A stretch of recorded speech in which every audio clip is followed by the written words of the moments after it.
Get started. So Dave, who's presenting this one? So if you go to page 12, we're doing item 16, 17 and 18 as one paper, but as one lot of debate, one lot of questions, but we're going to vote on them as three separate items. So there'll be three different votes. So it's 16, 17 and 18 on page 12, and Leanne, what page numbers on those? One moment. They're at the back here, so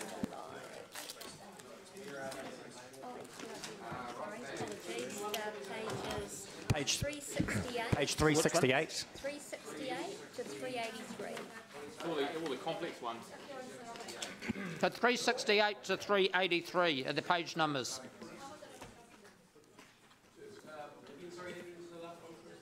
368 to 383 are the page numbers. So if you go to page 12, it's 16, 17 and 18. So gentlemen, we'll take the three papers as read. And are there any questions? Okay, Councillor Robb. So we go to page 12 and we're on items 16, 17 and 18 being done as one item with three different votes once we get to that stage. And this starts on page 368 through to 383. Okay, Councillor Robb. Yeah, thank you. I'm just refreshing back on these questions. On page 376, we talk about qualifying capital projects outside the 10 years. And first question is, how will we monitor what's been collected and what needs to be spent if these projects never make it to the 10-year financial plan from a liability point of view? So if a project never makes it, or never gets built, never makes the 10-year plan, then council's in a refund situation. And otherwise, it'll be accounted in the same way that we do now, which is through the finance unit, but in detail through council's DC model. So will we have processes in place to make sure that councillors are aware of when those potential liabilities might arise? Yeah, we'll certainly keep council informed of any liabilities they have against an asset that they've had in the plan that they may be considering taking out of a plan in the future. And I think just to add to Greg's comment, it's about whether it's in the plan or not. So we receive legal advice. Whether it's in the plan or not. We received legal advice way back 2 years ago in regards to this, specifically relating to the road return pools and library. Yep. And effectively, legal advice said that as long as we had it captured in our plan, yep, and even if it was in year 11 through 30, we could still collect the DCs on it. So Greg's talking about a model that will enable us to track that. And if we make a decision as a council not to include it in the 30-year infrastructure plan or in the 10-year plan, that's at the point when we'd need to actually consider whether or not a refund is due. So that was the 2.4 million that was raised in the last discussion about the community collection. Yep. What's been collected for community spend. Because those items were included beyond the 10-year period in the last 10-year plan. Okay. Given that we'll be collecting DCs in advance, I guess the result might be that we'll be collecting more DCs in advance than what we have collected in the past. I just get the feeling that this amount may grow into quite a substantial amount. And I know in the past we haven't recorded that liability in our balance sheet for what we've collected in DCs that falls into that net of not having spent the capital expenditure and maybe never spending the capital expenditure. So do we see if we go beyond the 10 years in a very structured sort of way, will we end up with that amount becoming larger and larger? That potential liability that isn't currently recorded in our financial statements. So for clarity, the DC commitment doesn't meet the definition of a liability. It may do should we not undertake a project, but that would have to be a specific project as opposed to a program of work. And I don't know of any case where that has occurred, where it's been recorded as a liability.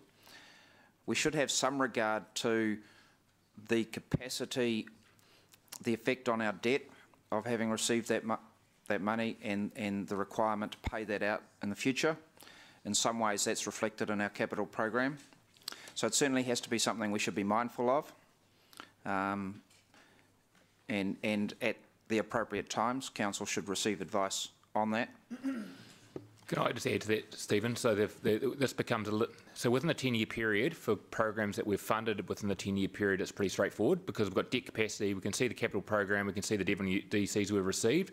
You're absolutely correct. When we're beyond the 10-year period, we're potentially collecting DCs for capital items that aren't in our 10-year capital program. And the risk is that we enter into the last few years of our 10-year plan without the capacity in our debt profile to actually invest in those assets when we're due to build them. So that's the real challenge, right? So one of the things that, Stephen, you emailed me on was about including a note in our financial reports to the Finance Committee, as well as potentially our annual report, about whether it's an equity account or reserve account or whatever you want to do it, about effectively DCs reflected in advance so that we can then have at least recognition of that obligation, whether it meets asset definition of a liability or not, actually presenting that in some way, shape or form, because Greg's team track it, we know exactly the number, which won't ask you to, because you didn't come prepared to tell us that number, but we can report that information, but it's about making sure we actually disclose it in a meaningful way so Council can be fully informed. Okay. If we substitute a new project, if we've got something in our beyond the 10-year plan and we substitute when we come around to actually do the investment, instead of spending it on that particular project that we've collected DCs on, we substitute it for a spend on something else.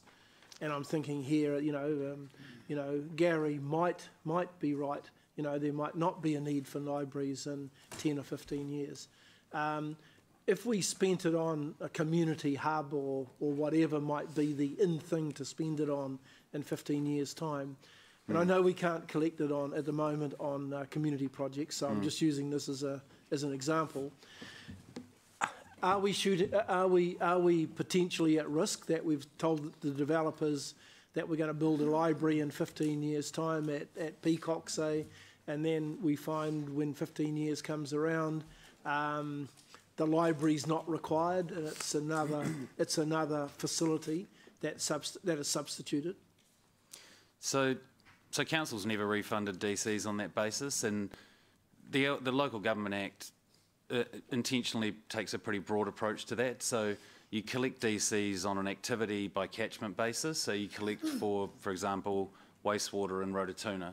So you have a pretty big scope of, if you don't do one, you don't put an interceptor there, there can be trunk mains there that you can fund through the same DCs collected. So it's not intended. You report on quite a detailed level in terms of what you're charging for so that people can see transparently what it is that you're providing the DC for, but the Act is intended to allow councils to, develop programs, and things change, the environment changes, development, economics change, etc. So it's very uncommon for you to get into that situation because you're not providing the same asset. I would say community infrastructure is perhaps slightly different, partly because we've stopped collecting for it, and secondly because they're larger discrete assets. We've had legal advice in the past that would say a good comparable asset that you could transfer that funding is rec centre, library, pool, ice skating rink, those type of facilities, no problem. As you go further into the margins, then it's probably a question for some legal advice. Okay. There's also the fact is we're not looking at collecting development contributions outside the 10-year period for anything that isn't a readily predictable asset associated with a growing city. So it will be, like Greg said, within a certain broad range, but it's also something we have a degree of certainty about as well. And we just know based on our timing of our program, whilst they're fairly certain and there's less magnitude for variation, they will be invested in at some stage beyond the 10-year period. And I think that's the first risk you've got to address if you're going to collect outside your 10-year plan period, is the risk that you don't do it. And there's two good candidates to prevent that. One is headworks upgrades. You're going to upgrade your wastewater plant and your water plant, on a periodical basis. And the second one is big infrastructure in closed catchments. So if you've got the Rotokauri Swale or the infrastructure in Peacocks, ultimately you're going to fill out that catchment because you've made the big investment into it. So you can be pretty sure that there will be arterial roads in the back of Peacocks at some stage. And those are the good candidates, and things that are more towards discretion or smaller assets, then the risk can jump up pretty quickly. And I think that's my job too, is to come here and provide the advice as to whether or not we think these things are a good risk or not. Yep. Okay, thank you. In paragraph 10, we've got the estimated combined impact of DC revenue. The expectation, and this is a question that I raised a couple of days back, is that we'll sell 3,750 sections in Peacocks over the next 10 years. And of course, I don't know what the DC is likely to be for that. You guys might not know either. But have we comfortably got that in there? I thought the DC revenue might have gone up by more in that 10-year period than what it appears to have gone up if I multiplied 3,750 sections at what I thought might have been a DC charge per section. Yeah. I used 50,000 net of GST, but obviously that's still got to be calculated, doesn't it? Yeah, so there's a few things that can impact that. The first one is that early in the 10-year plan, you're recovering DCs for sections that are charged at the old rate, at the current policy rate, right. Because someone grants a section, we grant a subdivision today, they're only going to pay on 224C, which could be 1-2 years in the future. So when someone comes in year 1 and 2 of the LTP, those are almost exclusively, charges that are charged at the current rate. So you won't see the escalation, and that's why you have that shape at the start of the revenue projection. So it starts at about our current level of DCs. I figured that out. I just thought that as we got along to 7, 8, 9 and 10, we might have seen, that's when I would have expected Peacock to have got a bit of momentum, and we would have, if we're challenged to get that 3,700, or we're challenging the developers to get the 3,750 sections, 224 seed, so we can get our DC revenue. That the DC revenue, say in 8, 9 and 10, or 7, 8, 9 and 10, would have gone up quite significantly. We've done a fair bit of moderation and conservatism around these numbers because there's a fair bit of uncertainty, and you're right, those numbers do lead the Peacock's revenue and therefore the city revenue to increase quite significantly, but there are also factors that mitigate that back. One of them is we net out third-party funding, so NZTA obviously is netted out. Secondly, there's an allocation of cost whereby an arterial road such as a bridge provides benefit to the city, so that's your DC process. But I think it's we're not looking for recovery of the total cost, but I was sort of anticipating that the figures would have been, just a sort of a vision that the figures would have been significantly higher in those later years, if we're optimistic enough. I mean, I guess where I'm coming from is the concern about what we have to start repaying at the end of 10 years from sections that haven't been DC'd. Sorry, Councillor Rob, it's a really good question, because you do the basic maths, right? You get, at $50 or $60 or $40,000, it comes to hundreds of millions of dollars worth of additional DCs, Councillor Rob, is what you're seeing through the calculation. But the back end issue is that it's the ongoing growth of Hamilton. So we're getting more DCs out of Peacocks. We're getting less DCs out of already existing subdivisions because the developers have cracked open a cell and have effectively paid DCs in advance or at various. Well, that's right. I've just got a fly. I've got a fly in front of me. I'm not flicking you off. It's enough from you, Richard. So there's that. It's a timing issue. It's basically other subdivisions get full and the DCs collected get less. Yep. As it's moving through. So what would be really interesting is what you requested at the last discussion about Peacock is that breakdown about the net yield out of Peacocks versus, and compare that to the net yield out of other already developed subdivisions as well. So that's the challenge there, Councillor Rob.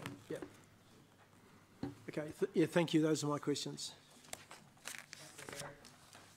Thank you. Just on the specific issue of DCs collected that we don't deliver on, I'm interested about the conversation about whether or not it legally meets the definition of a liability. It certainly morally, to my way of thinking, meets that definition. So I'm glad to hear Richard suggesting there's some degree of disclosure needs to be required.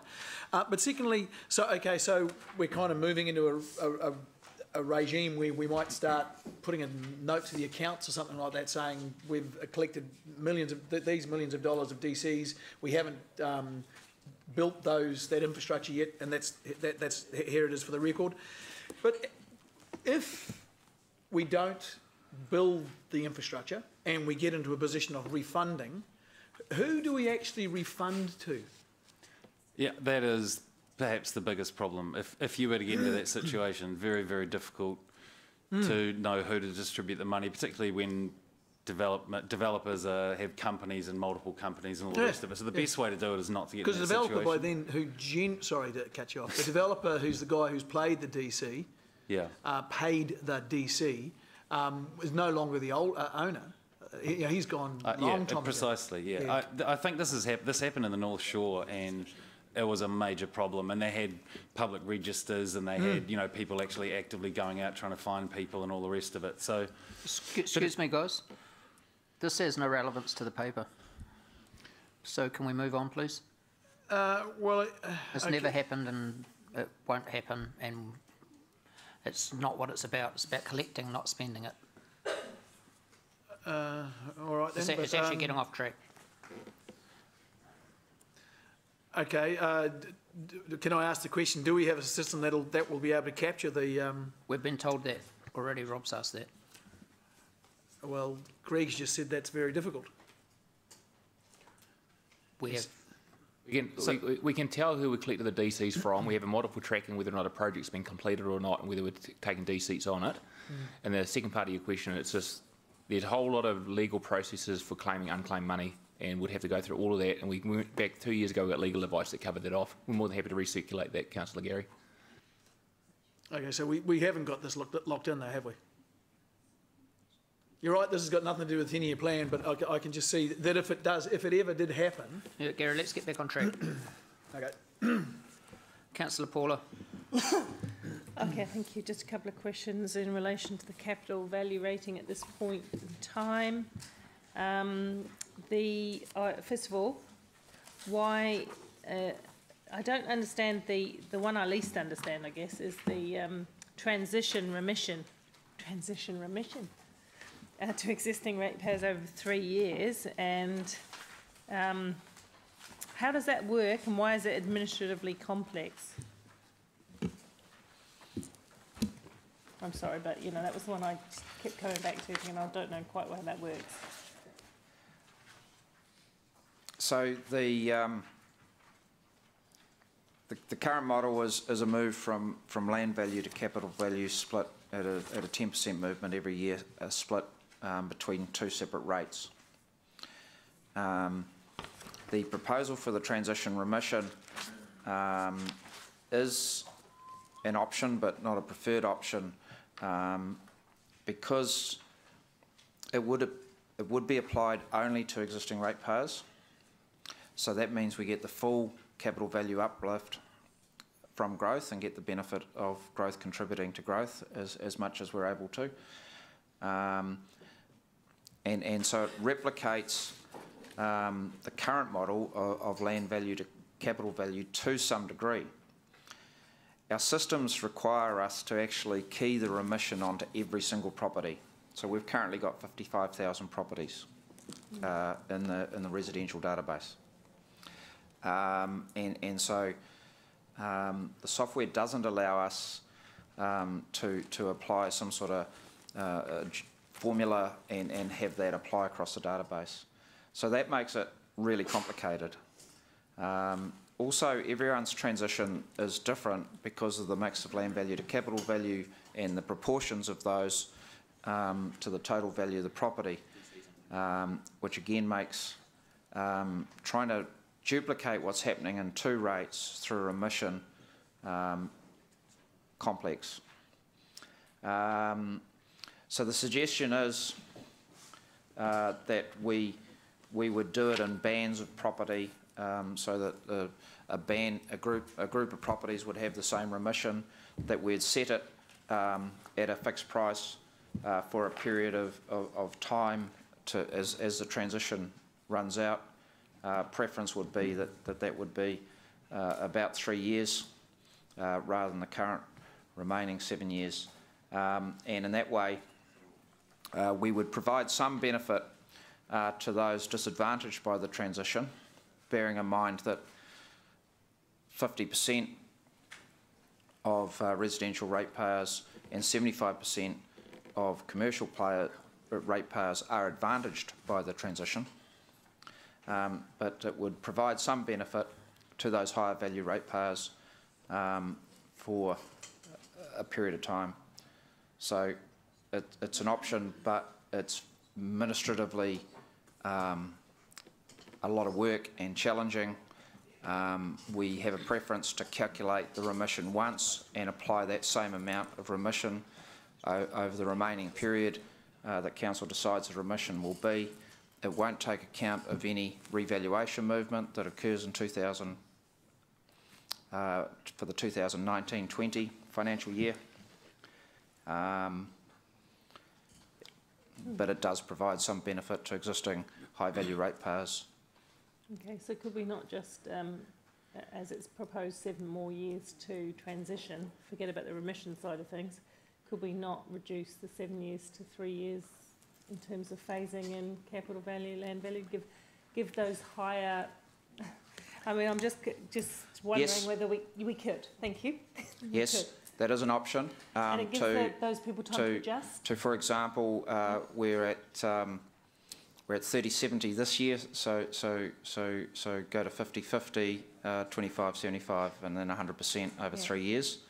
A consequence of that will be we'll get less rates uplift from existing ratepayers, from new ratepayers, but we'll get there quicker. We probably wouldn't need the uniform annual general charge. Yeah, I might put a amendment to that effect, just to alert you to that. Not that anybody's actually listening to me, but anyway, I might put an amendment to that effect. So I'll come back to that, Mayor Andrew. On which one, Paul? Councillor Paula? On the capital value rating, that it be transitioned over from land value to capital value over in the proportions that Stephen just suggested, which I like, which is up to 50% and then to the 75%. Yeah, you can help me work that out. Right. So just another question, and then you said we probably wouldn't need the UAGC.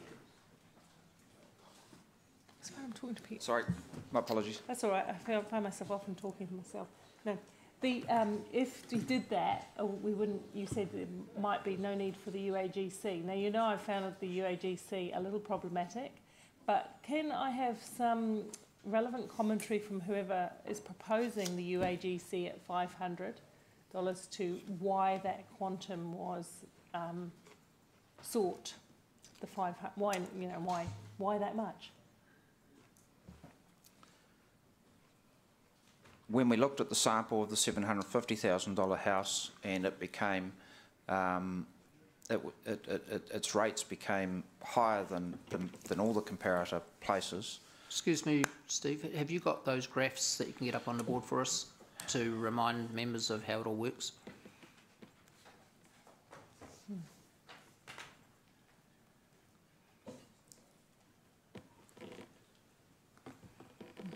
While that's going up, incidentally, I did talk to Local Government New Zealand, and I did look up the Act, and I did look up their data on uniform annual charge, and most councils, it's not a requirement, but most councils apply it too, and the wording is, gosh, sorry, I haven't got it, my phone's timed out, but there is that proportion of common good around it.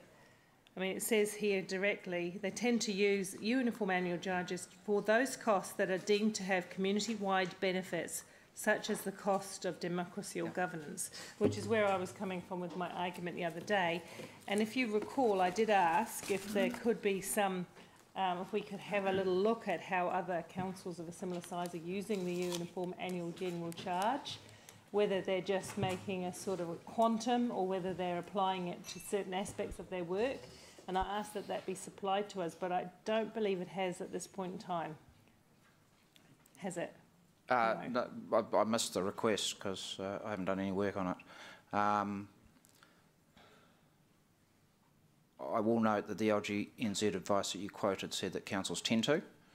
And I did say that. I did say yep, and I'll acknowledge that they tend to. But there are other councils, and I think Christchurch is one of those, but I'd have to check that the number is determined by council. Yeah, so I suppose, yeah, I asked for that. I had asked for that background. Yes. Sorry. I asked for that background around it because I am aware, and I acknowledge that not everybody does it on that basis, but that tends to be the case.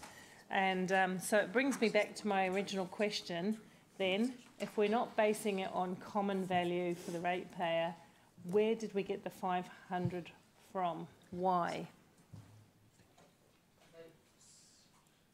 I think I've answered that. Steve, can I just get you to talk us through, we've very clearly been told in briefings where it came from, in quite a comprehensive briefing, but Paula, you may not have been there. I've been at all the briefings.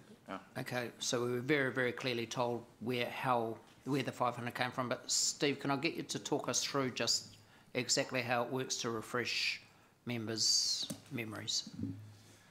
Well, on the chart that's up on the wall, the red columns on the left are what would happen if we go to 100% CV with 15.5% rate increase. You mean the pink on the right? Yeah, pink, red, yes. Not green or blue. And the four columns in each series of numbers is the $310,000 house, the $410,000 house, the $550,000 house, and the longest column is the $750,000 house. Yeah. The first three columns. Just slow it down. I just want to make sure everyone's following. So what? 310, 410, 550, 750, those ones. That's right. Yep. Yep. What are the numbers on the side saying? Oh, the numbers on the left are the rates. Yeah, what's the top number and the bottom number, sorry? Can't quite read it from here. It's at 4,000, is it? This one here. The very top one's at $4,000, is it? It's $4,000, but 4,500. This one here is probably about 1,750. Right. 1,500 to 2,000 set scale. So the 500 is the difference between the pale pink and the pale green, isn't it? That's where you got it from? Well, it doesn't quite work out because when you so the person at the top doesn't get exactly a $500 decrease because it gets redistributed through the capital value and stuff like that. And the samples of the impact are all there in page 365 and 366 of the agenda. So you can see that in this case, we've got the 90th percentile house, has a $640,000 value, and they're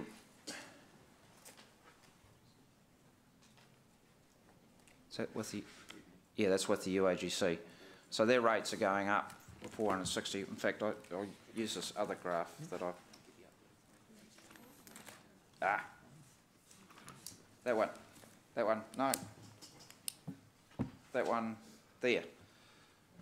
That one there. So the $500 UAGC sees our $520,000 house going up $382.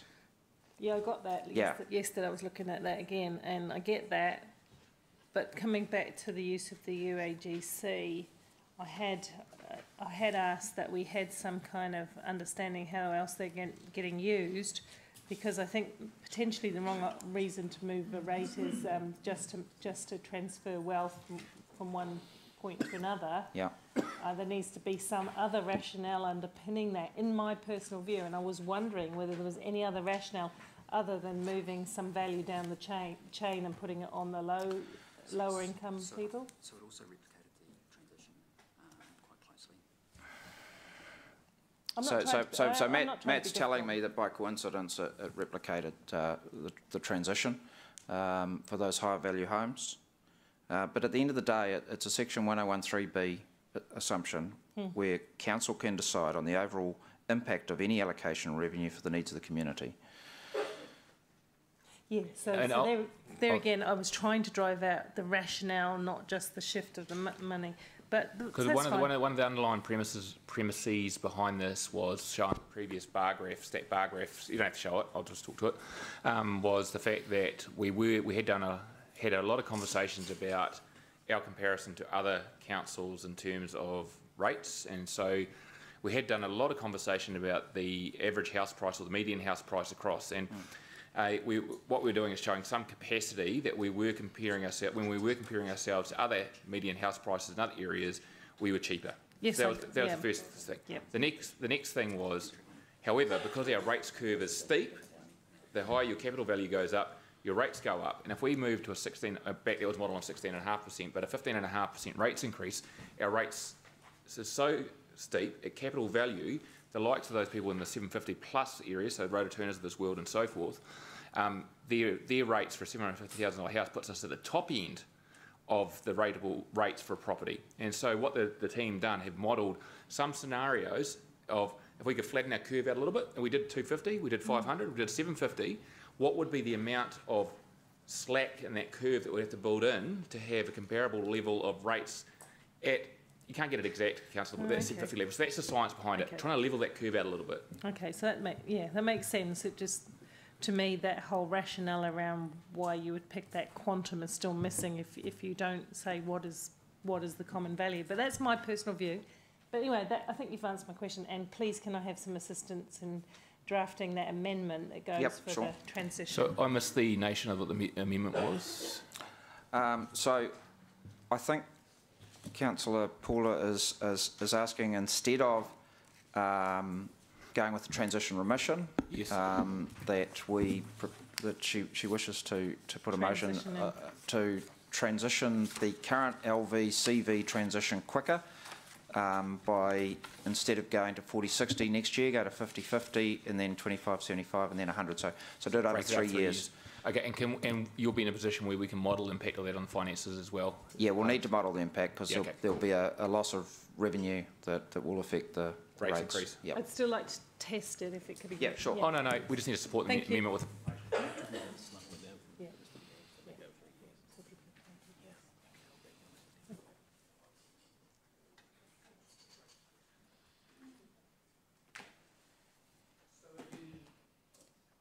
Are you going to model this? Because if Paula's going to put this amendment up, it's going to have a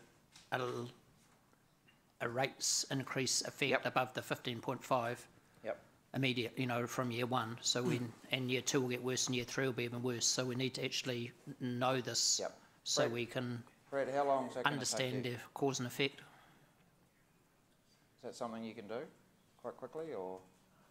I'm expecting there's going to be some more questions. So that as long as someone's working on it, so we can come back to it. Yeah.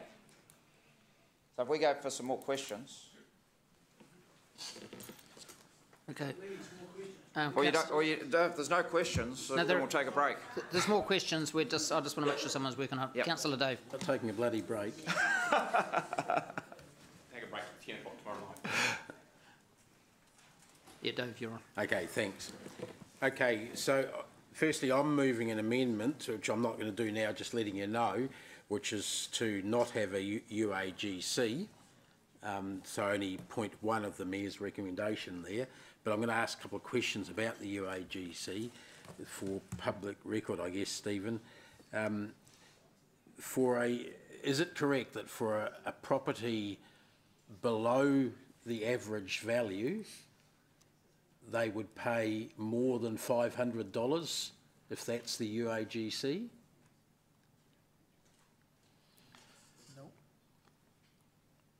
I don't think I'd word it like that. They will pay a $500 UAGC, but because of the loss of revenue we get as a result of the UAGC, and we lose about $800,000 worth of rates uplift from the 1,200 new properties we're expecting to get each year, because the new properties are expected to be higher than average value, and so the UAGC at any number will mean that they contribute slightly less, okay. And therefore that drop will be added to properties of a lower value.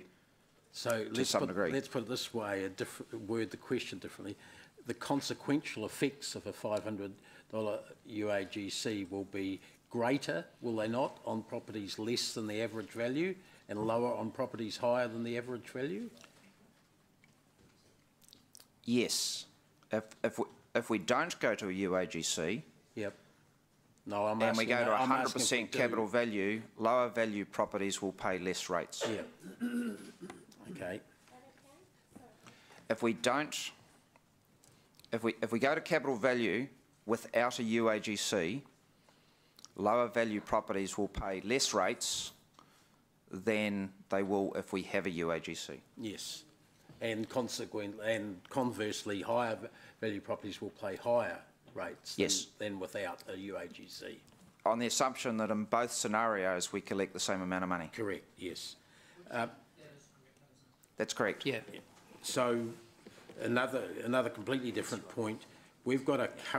Stephen, we've got a current remission policy. I can't remember what the budget line for that is in total, but are we proposing to put that up, bearing in mind the significant increase in rates that we're talking about, be expecting more people to be eligible as a result? As a result of going to... No, as a result of increasing our rates. Have we got a general remissions policy with an increased budget? Is it a hardship remission? Yes, yes, sorry. So that will go up, the percentage rates increase, so that will same percentage, and so by saying that, I guess you're expecting that the number of extra people eligible will be approximately the same as the rates increase. That's rule of thumb sort of expectation.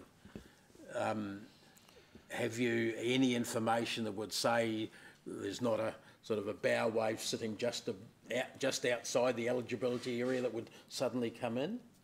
People that might be, for instance, getting a pension, paying the average rate, but with a little bit of interest income on a nest egg, which is something that's somewhat common.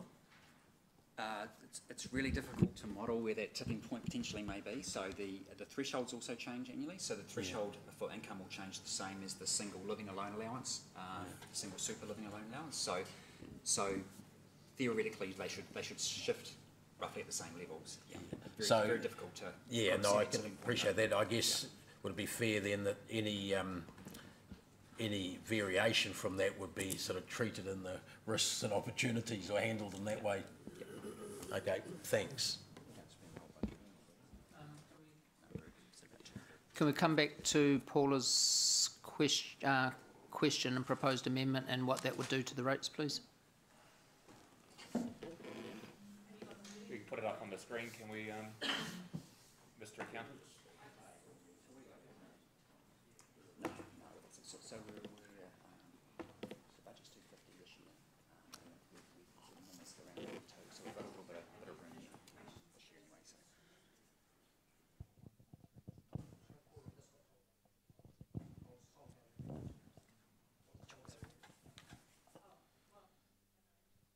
So the loss in revenue from new ratepayers effectively means that in order to continue to balance the books, the rates increase goes to 16.8% from 15.5.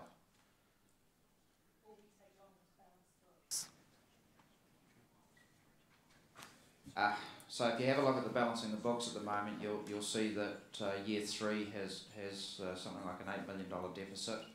That represents the decision we made earlier today.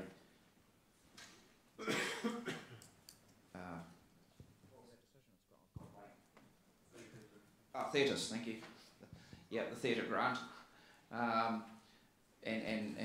so as I said at the time, I don't believe that to be everyday revenue. As we have the ability to spread the rates increase as we've used on other examples that we've modelled. Just be aware, it's absolutely legitimate to, as an option to, have a rates increase spread over a number of years, but the consequences of that are that we are borrowing to fund that deficit where there's interest attached to it, so it effectively costs us more in the long run. That's just the downside of that upside. Yeah, which I understood that. So previously we did 876. I think we did that at the end of the last meeting. So we can't do it at 876. So to 877 or 8. It's going to have to be a 9.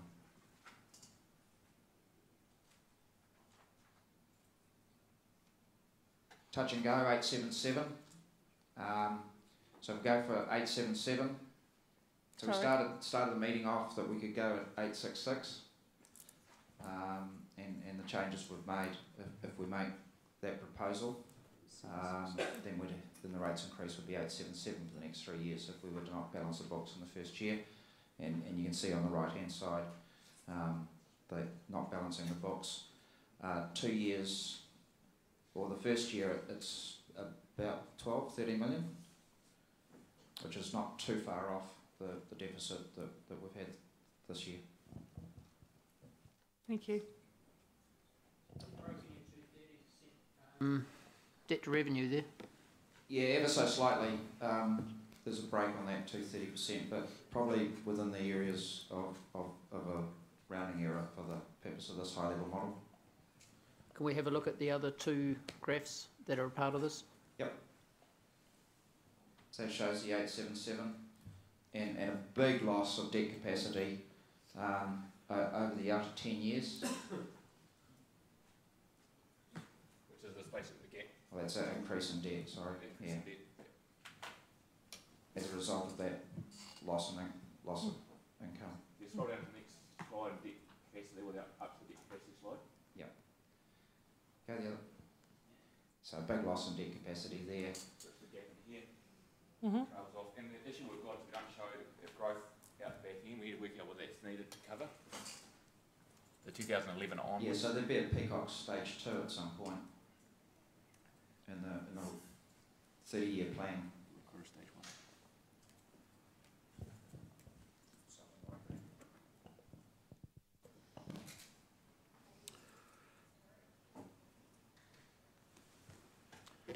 1. Okay, so Councillor Angela. Thank you, Mayor Andrew. Can we apply, I'm assuming you looked into this, can we apply a immediate capital value to new homes only and leave existing homes on the transition period? No. Why not? There's no rating mechanism that would allow us to do that. Can we create one? No. Why not? The law doesn't allow it. You know what they say about the law. Okay.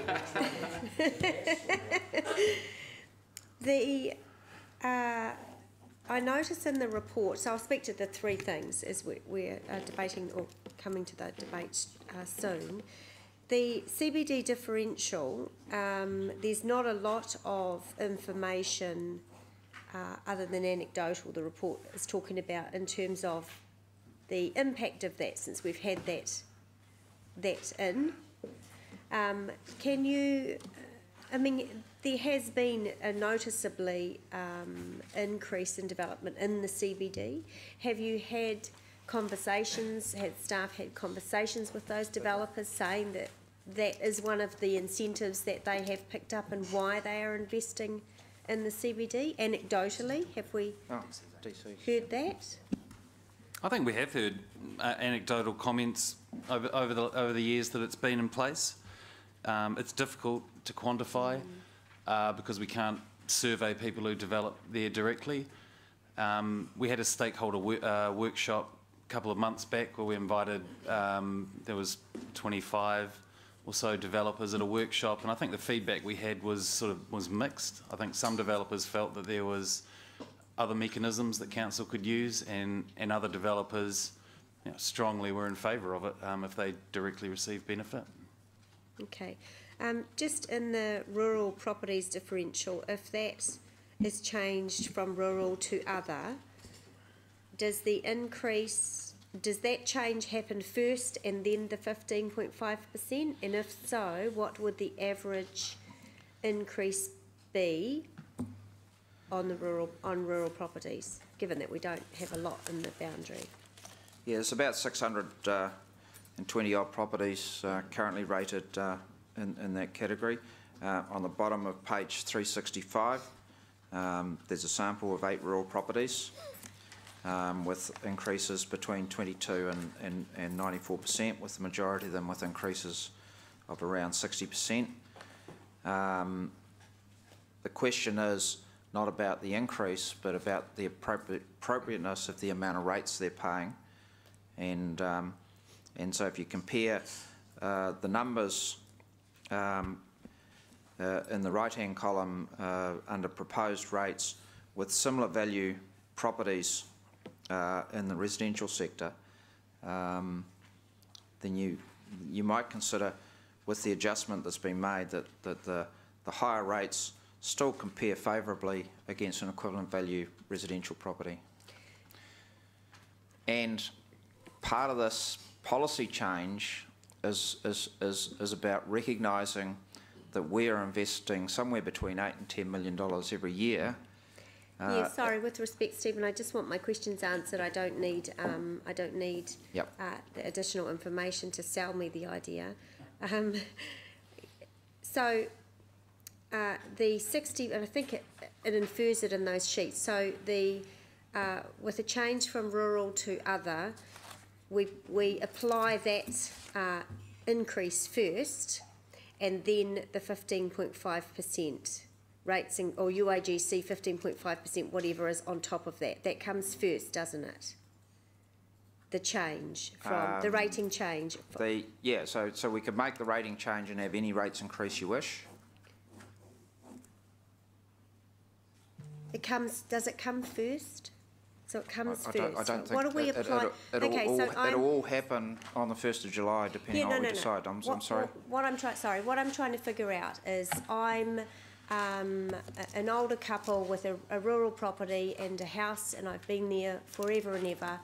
And come 1st of July, what happens first? How will I work out the impact of that? First of all, the rating will change, so my property will go from rural to other, and Yep. there's a financial impact. Yes. Then it would be a UAGC rates increase, whatever. That's just what I'm trying to figure out. What comes first? It would be I think as you explained it, the way you just explained it, sounds right. Yeah. And that their property changes rating category, and if there was no rates increase, they would have a rates increase because of the change in category. And then whatever we decide the rates increases, they will get that on top of that. So I know it seems logical, but is it actually going to happen that way? And my same question is around, and I have raised this a couple of times and still not quite 100% clear, for residential ratepayers around the city, which comes first? Is it first if UAGC goes on, it's the $500 first, and then a rates increase? And how do we work that out? There must be something. I think, I was going to say, when I'm drafting up the consultation material, I think it's important that I break this out so that people can see the impact of each of the changes on them, and because the final rates demand will be the sum of everything, they won't see the breakdown. Okay. So I think that's the key to it. So let's say there's only two things happening, and the two things happening are a 15.5% rates increase and the UAGC. So firstly, the total rates, and there's only one ratepayer in the city. There's one ratepayer in the city, right? For this example, yes. Yeah, so the rates we would be looking to take from that ratepayer as a total would increase by 15.5% first, right? And then a portion, and then basically a portion will be cut out. So it's not, the $500 isn't on top of, it's cut out of the rates that they're going to take. So if there's two ratepayers, then they both pay $500. We've got different capital value. It only goes up by what it's required to increase their rates by 15.5% after taking into account that $500. So it's the 500. It'll be a shift. It'll be the increase for the way the pie grows first to 15.5%. Then we go into that pie and we look at each individual ratepayer. We fix $500, and then what's left over, we'll balance it up to that 15.5% increase. So I guess which is why I raise these questions, because it's not simple to understand. And I'm concerned about that. So I guess I'm highlighting, when we go out and consult, we really have to put the plain English lens over that and do that extremely well. Because if we're a little unclear about explaining it, and you guys are the experts, might have been the way I posed the question, but I don't think so. No, I think there's also there's a little bit of a view out there that the UAGC is on top of the 15.5%, and it's not as well. So raising that question is really relevant. It's not. It's just a different way of cutting the cake, and the overall thing we look at when we explain, and we will explain it this way, is we're asking the rates pie to increase by the 15.5%, but the $500 doesn't increase the rates pie, so we've got to make sure that allocation is done correctly as well. And we'll use some really. But the other day I was trying to separate these two by saying the quantum of money we need is the $20 million or the $23 million. So if you think of that, Andrew, we're trying to get $23 million extra. We could do it all by just increasing the existing rates at exactly the same parameters we've got now, 15.5%, or we could get some of that to 23 million, whatever it is, from $500 per property, and that is that. I think Council gets it. The target is the amount of money we want to get, not a percentage rate increase. Yep. So if we're going to achieve the amount of money hang on, back to Ange. So final question then, now that that's clear, that still doesn't,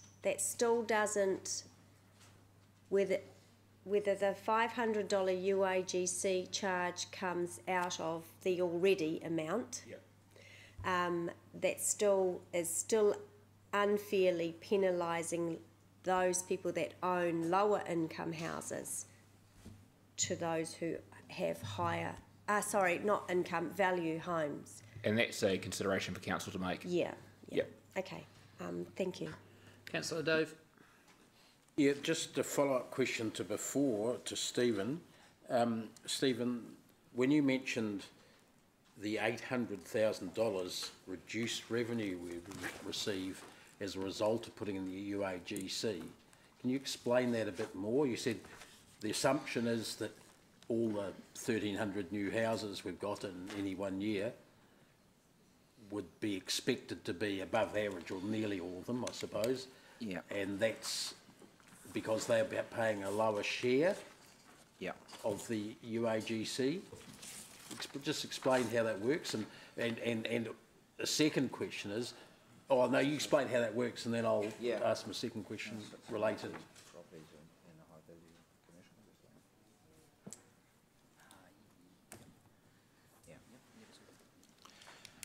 Yeah, so the the uniform charge, annual general charge, has the effect of when we model it and model the different options, as we see that leakage from straight capital value. We're still collecting, so in all the samples, we're still collecting 15.5% from existing ratepayers, but we get considerable amount of rates uplift going to 100% CV from the utility companies and the 1,200 new properties. So when we model it with the $500 UAGC, we get a reduction of $800,000 in the first year, and if we were to continue it in each year after that, by an increasing amount as the city grows, that represents the lower rates uplift from the new properties and lower rates uplift from those utility companies. Okay, so if we had 15.5% cap CV and no UAGC at all, would we improve our budget by 800,000? Yes. Our revenue for that for each year, plus the 2% growth or whatever percentage it is. Yes. Okay, so could that mean that you could take down the rates charged from 50 if you had no UAGC and you wanted to collect the same cash to spend? You could reduce rates, the revenue by 800,000, therefore a slightly lower rate of I don't know, About 0.5%. 0.5%. Yes. Just by doing that. Yes. Okay. Thanks. Yeah, look, mine was just a question about the process in terms of debating. I missed what you said at the start because I was talking, I think. But are we going to debate the transition to capital value as well as the DC policy all in one? Because they seem to be two quite distinct things to me. Yeah, but we'll vote on them separately. All right. That's fine. Councillor Leo. Yeah, just a bit of clarification. If you go to page 368, under the executive's summary, and it's paragraph 5, I think Angela asked the question is whether or not it was just new ratepayers which went to the 100% CV, and the answer I think I got was that it's all in or nobody's in. Yes. So have I misread this then? It says moving to 100% capital value sooner was identified as the best method of maximising rates revenue from new ratepayers to fund the additional costs. So that statement's correct. So by rating 1,200 new properties at an average value of say $650,000, we're getting a higher than average rate increase. If we were on partly land value, then that means we get less rates of uplift from those properties. I must be real thick because I just can't understand that. Okay, so Councillor Leo, so if we go to capital, if we had no growth, just imagine there's no more growth, if we go to capital value, the size of the pie doesn't change, right? Because the 3.8%, or the rates increase of 15.5% will increase, oh sorry, start again. If we have no rates increase and no growth, the pie doesn't change, right? We put on a 15.5% rates increase, the pie grows slightly because it's for existing ratepayers. New properties coming onto the system add to the size of the pie again. So that statement's referring to that new properties that come onto the system at capital value come on at a higher rate, because most of the new properties coming on board are at a higher average value because they're all out at Rototuna and so forth, they're higher capital value. So they therefore come on at a higher capital value, increasing the size of the pie more. So that statement's referring to that incremental size of the pie growing, so the new ratepayers coming on at a slightly higher average rate because they're a slightly higher value of property. It doesn't change, going to capital value just redistributes the rates for existing ratepayers. It doesn't actually change the amount of rates they pay as a total. Okay. I think he's giving up. Got a rough idea. Okay, so Dave's amendment needs to be on the board. Could I make a process suggestion that you've got 1 and 2 in here, and one in your recommendation, I think it's A and B, the way it's been written up now. The first one relates to capital value, and Paula's got an amendment to that, I understand, the rate of that, and whereas mine's an amendment relating to the UAGC. Could we deal with not the two of them aren't mutually exclusive? Could we deal with them your A and B separately, in other words? So what you're suggesting is we do the transitional capital value rates as a separate item? No. I'm suggesting 1 and 2 with A and B. Yeah, I'm suggesting you do your A, or our 1. Nice. Have you got? Yeah, those two in the bottom. Romans 2. Yeah, right. It's A and B apparently. Sorry. Up there. Oh, is it? Yeah. So do A first, So, Yeah. so Dave's referring to page 12. No, I'm referring, sorry, to the thing on 368. Where's the A and B? It's a 1 and 2? That's up here, A and B. Oh. Sorry. Okay. Yeah, I got confused for about half an hour. Sorry, mate. So just that the two aren't exclusive to each other. They're two separate issues in the one motion. So and we've each got an amendment to a different part. It'd be good to put them up and see how they do relate, if they do relate at all, have impact on each other. What are you proposing? If you have no UAGC, there's still your issue to deal with. Yep. And if you deal with your issues, there's still an UAGC to deal with.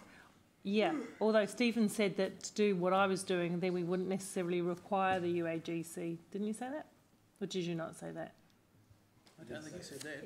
No, Don't think he meant to say that. wishful thinking. So are you proposing not to have a UAGC? Yes, that's my motion. So my what Stephen said is if I went to that, I'm right, if I went to that 50-75 regime, then there wouldn't be the need for a uniform annual general charge. So I wasn't going. I didn't hear that. That's Sorry. what he did say that. He's just confirmed it.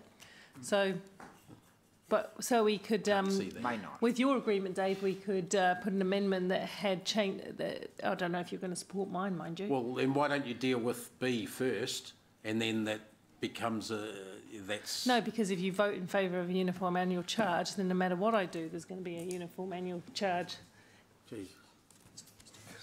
Your option doesn't exclude the possibility So of... do mine first and then talk about the UAGC. I think so. Yeah. Well, of course, they're both amendments. If I may, Yes, you may. Councillor McPherson, I think what you suggested makes sense to me. So we're taking effectively A, Part A is a separate motion with Councillor Southgate's amendment to that. And then, depending on the outcome of that, we separately take B. We just be for or against. That's right. No, I'm not going to. I don't agree with yours. No, I think we're talking about having them separately, right? Yeah. Yeah. And it's just a question of which order that we do it in, but it makes sense to do A first and then B.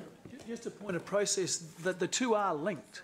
I mean, there is a reason that there is a uniform annual charge. That was, my understanding is that was done for a purpose to mitigate, take some of the sharpness off the quick change to 100%. So it's not like the two are, like Andrew's, I think Andrew's right to say that's your proposal, A and B, huh? Together.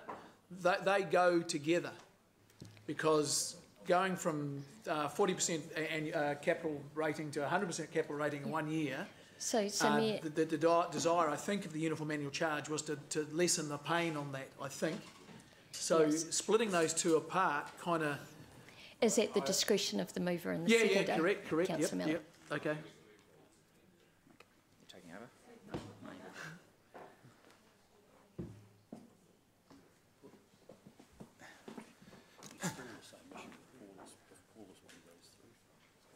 What is this?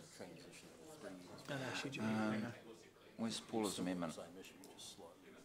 Whose mitigates it a bit more? Council. Have we drafted Paula's amendment? We'll just debate this one on its own. Okay, and the other two papers will debate separately together, but right now we're just going to be debating this because this is a little bit complex. So what is this? Is this the change to capital rating and the UAC, or are you going to separate those two things? Yeah, thank you. What are the two things you mean, Andrew? Where is Paula's amendment? There it is.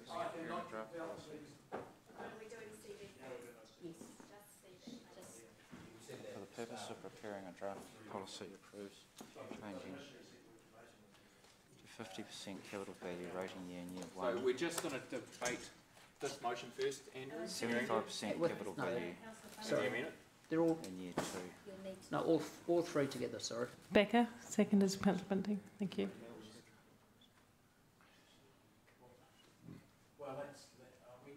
It's crazy debating them all together. Okay. I think step through motion one first, and then move on. I mean, because I agree with one part of the mayor's motion, but not the other.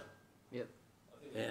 Yeah, but you're taking them separately, though, Dave. Oh, okay. Sorry, someone's just said we're doing all three together. No, debating them. I'll do do the first motion. Motion one first. We don't need two Get it together. done, then do motion two. Okay. I don't think we need In my thing. Well, she's reference to capital value or general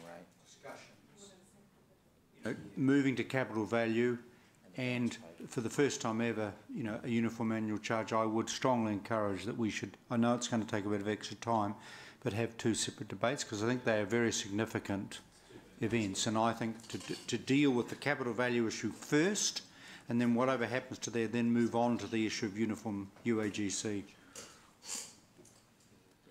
Okay, let's do it, guys. All happy with where we're heading?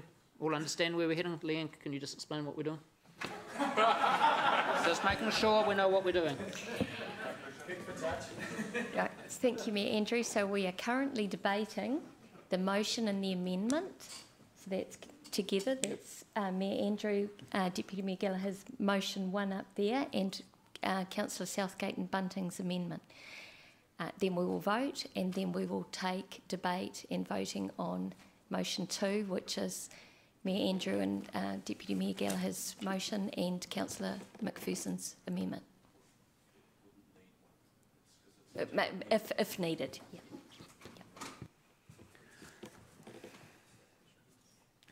Okay, so I'll start. I'll keep this simple. We've only got 2 minutes, but the motion one is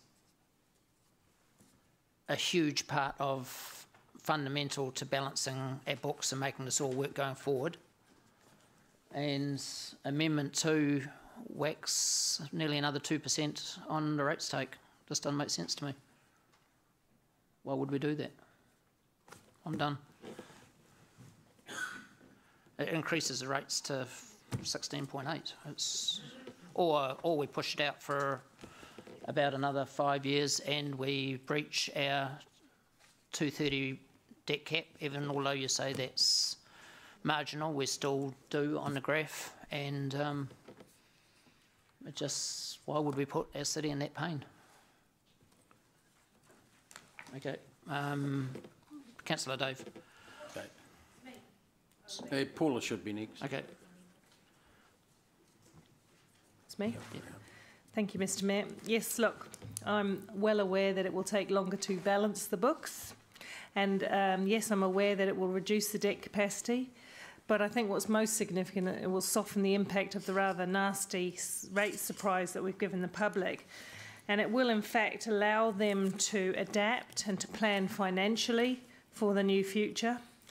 The situation that we're in today did not happen overnight, and I don't think we can seek to address it overnight either.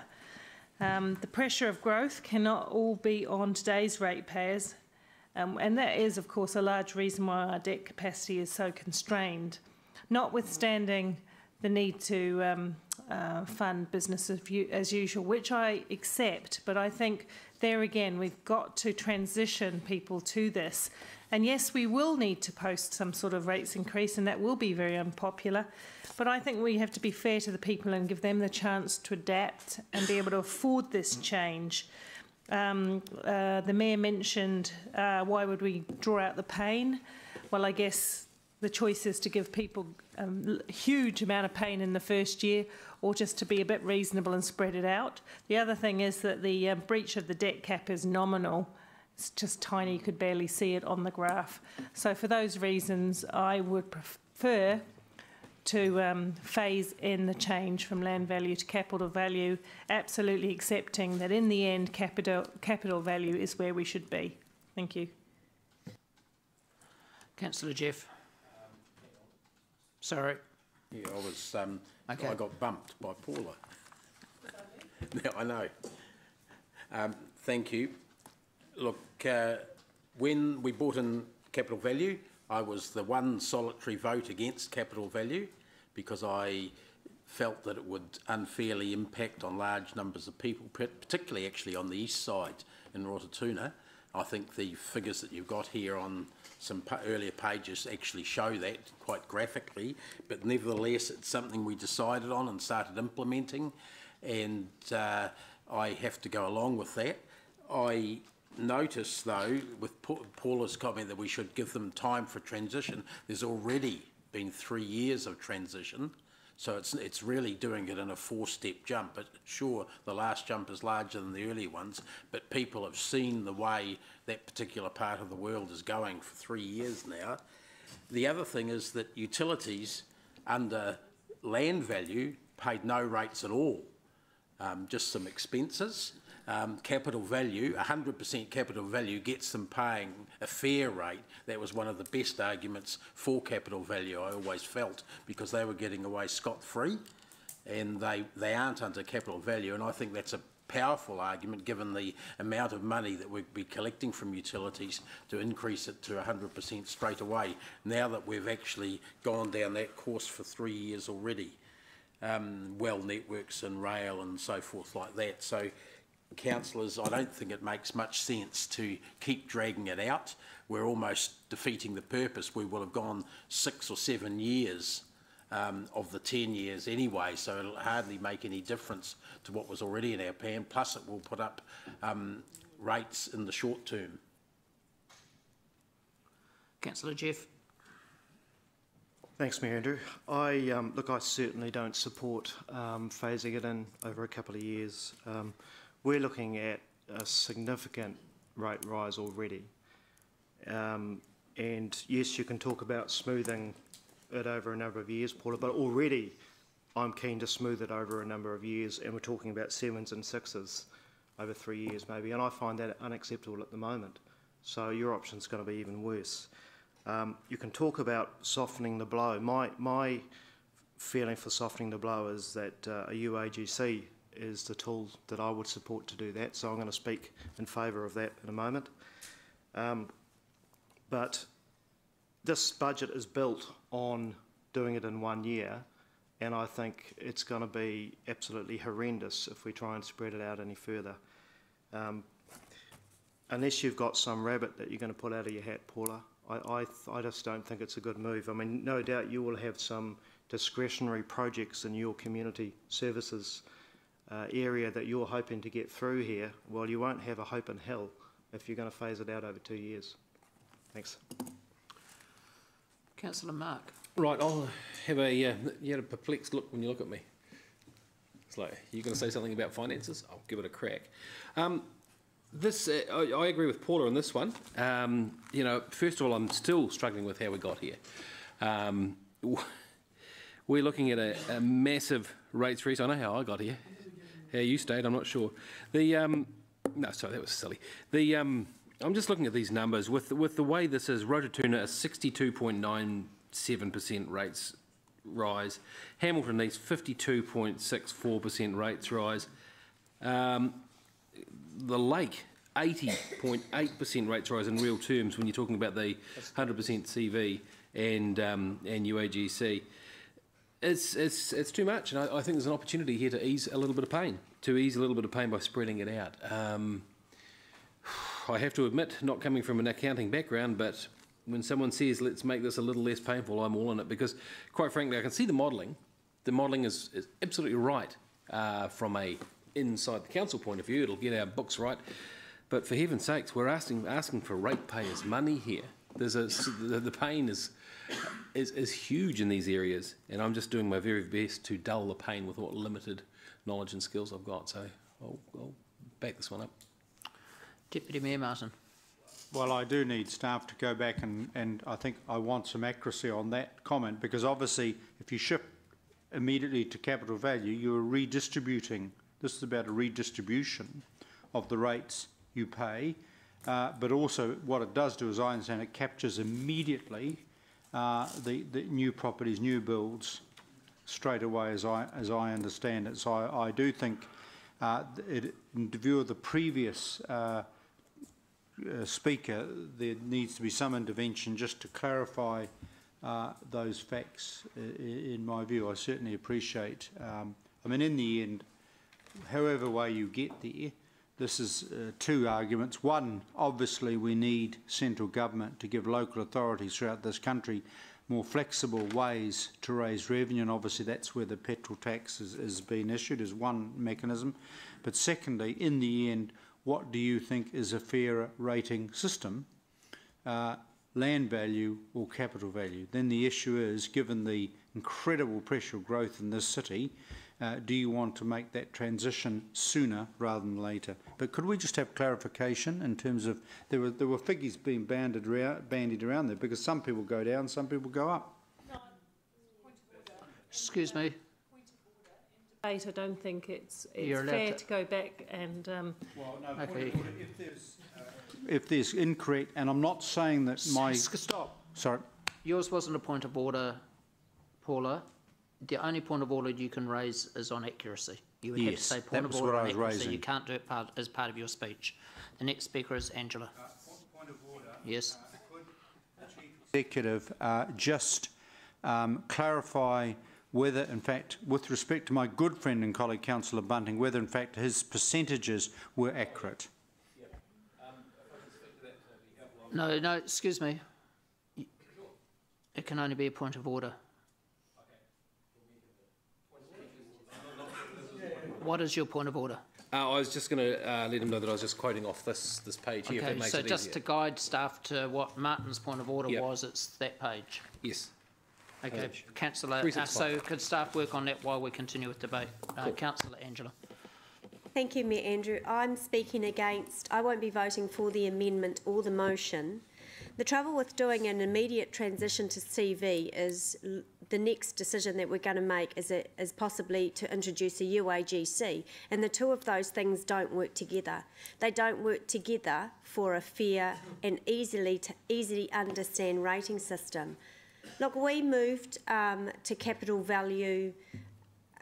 We made that decision to move to capital value some time ago, and we had considerable submissions from the community on that.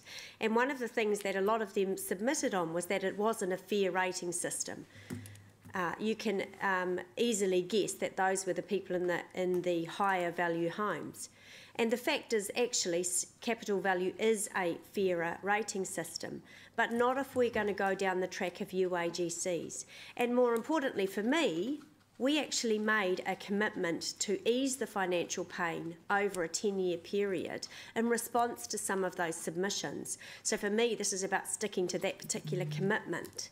It doesn't make us any new revenue other than from new homes coming on board. And I don't support the statements made around the table today that the amendment pushes up rates by 2% or anything else. Let's get really clear about this.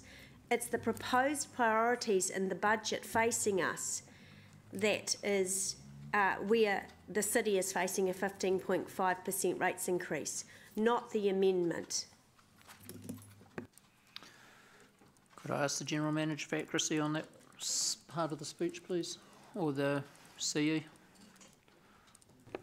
On the end part of the speech, that going with the amendment won't push rates up. Mr. Mayor, in the context of my speech was about the fact that we're facing 15.5%. about the real issue is the priorities in the budget. I didn't say full stop that the amendment won't push the rates up. Apologies, I misunderstood. Yeah, no, sorry. Councillor Gary. Thank you very much. Very well used cliche. All any of you are doing is rearranging the deck chairs on the Titanic. The problem we've got is no one in this council, bar myself I consider, has taken a decent effort to look at the costs. This is not to do with about percentages. This has got nothing to do with capital value or land value. It's got nothing to do with uniform annual charges. It's because we haven't got the guts to address our cost structure. We can deal, the reason, the whole thing, our expenses are exploding, way more than inflation. This has left us in a situation where we have to raise income, or we can reduce expenses, or we can do some mixture of the two. We have assiduously refused to address our expenses. The whole time through this process, I've been a lone blimmin' voice, beg your pardon, voice, you know, saying we've got to address expenditure. I've made suggestions, a whole lot of stuff. No one has made any effort. So all you're doing, all of this stuff here, literally, well, it's not literally but is rearranging the deck chairs. There's this big bowl of money we got to get, and we're all just saying, who can we get to pay it? How do we get those guys to get to pay it? How do we get the rich guys to pay it? How do we get someone to get it? You know, and we're all pretending we're trying to find a just way to do it. The just way to do it is to cut our blooming expenditure, and we have got nowhere near addressing that. So sorry, I can't support any of these things. Let's not have any rates at all. Let's go for zero rates. Councillor Jones.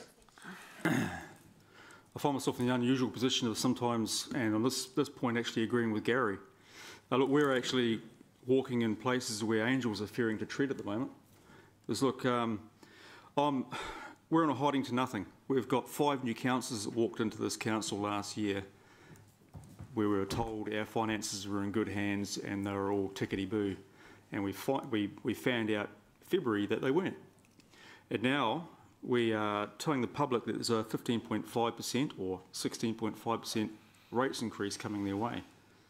And when you look at the paper on the back here, which CEO Bunting was alluding to, it does look pretty bad for some people, you know, more than just 15.5. Obviously that's just the average, so it goes up quite a bit or down. Yes, we'll capture with the going to the capital value, we'll capture the new builds quicker, but then it's to the detriment of the existing ratepayers as well. I'm looking forward to this whole 10-year plan going out to the public to have their submissions, which I think will be probably a record submission entry from the public for anything we've had in the past, and we'll see what gets in and what is excluded. But I'm in Gary's camp. I cannot vote for either.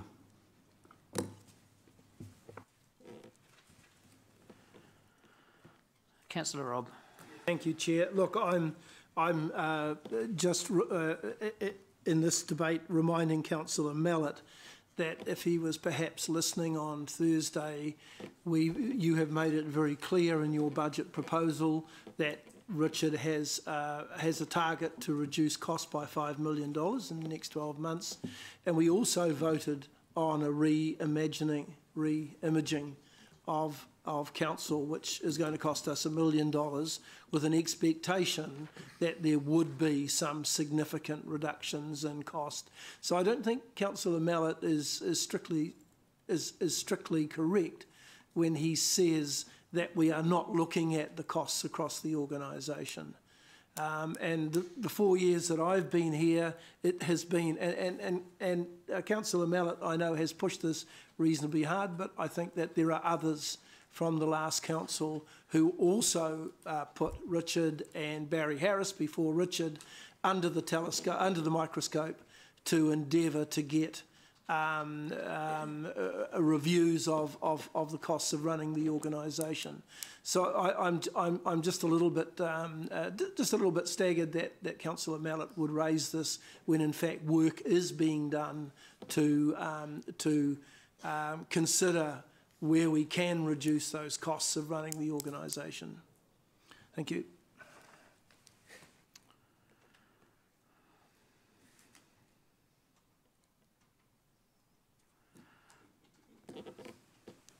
Right, I'll just have a right of reply.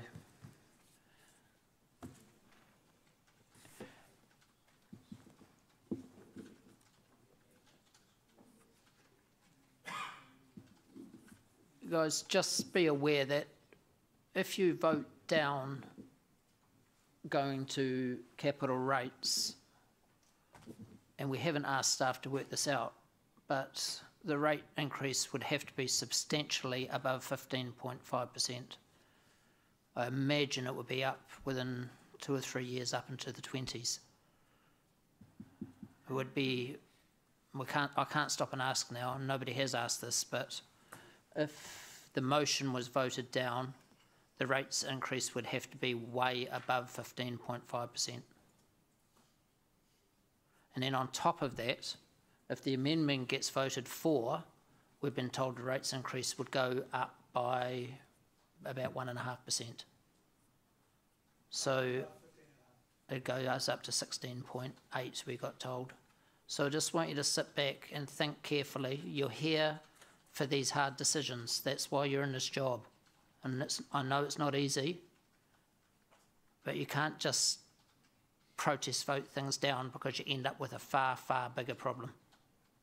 So just sit back a little bit before we vote and think very carefully, because if you exercise a protest vote here, basically the whole plan collapses. So just take a moment before we go to the board.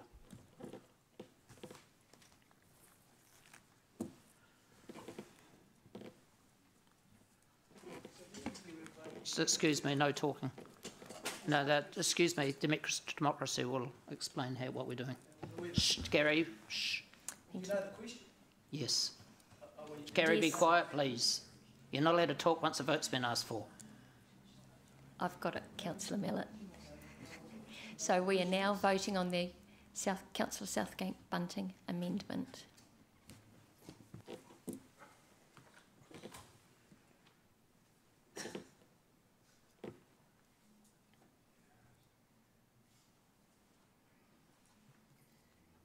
The amendment is lost.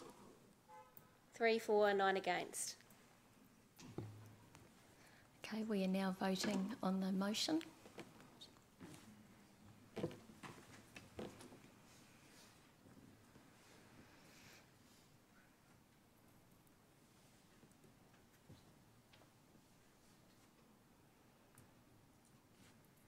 The motion is carried 7 for, 5 against. Okay, now we're moving to the second part of the same paper, which is needs to get up on the board. So it's motion 2, yeah. So, Manager, can I suggest that my amendment is unnecessary now because a simple vote against your motion would do the same as my amendment had been going to do? That's correct. Councillor McPherson, it'd be So, a direct negative. In other words, I'm saying you're either for UAGC or against with my amendment. That's what mine was to remove it. So, in other words, I won't be moving an amendment. I'll just speak in the debate. Yeah.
Yes.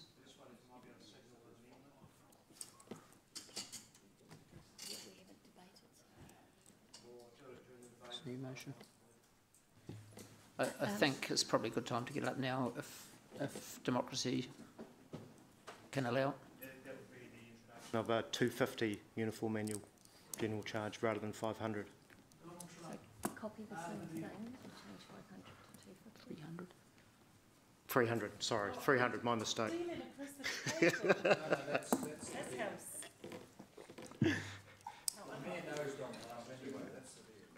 No, 250 it is.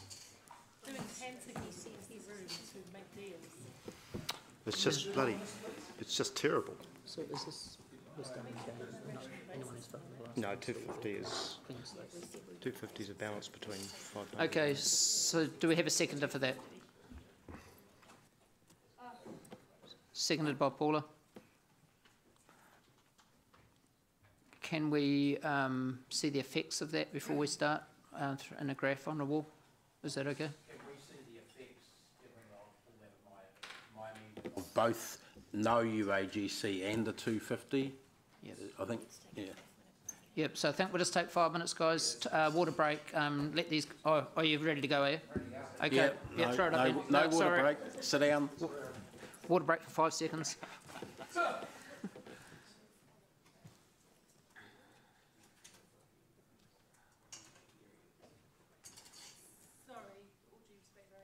Move as a seconder because I'm probably going to speak for lots of reasons. Support the UAGC in this sense, but while I would like to go for the lower amount, if we have any at all, I can't second it. So that would be a bit strange. Well, you did second it and it was received, so we need a vote now. How do we get out of this? Well, I think simply put, if I'd allow Councillor Southgate to withdraw. Okay, democracy's. It's your lucky day.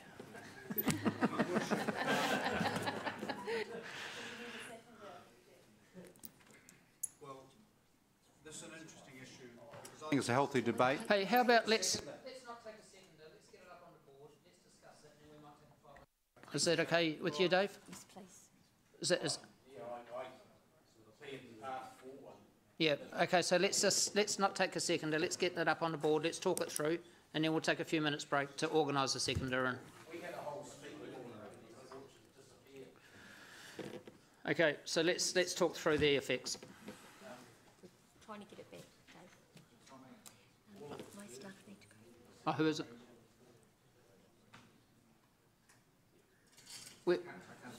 Oh, you can't bring up graphs.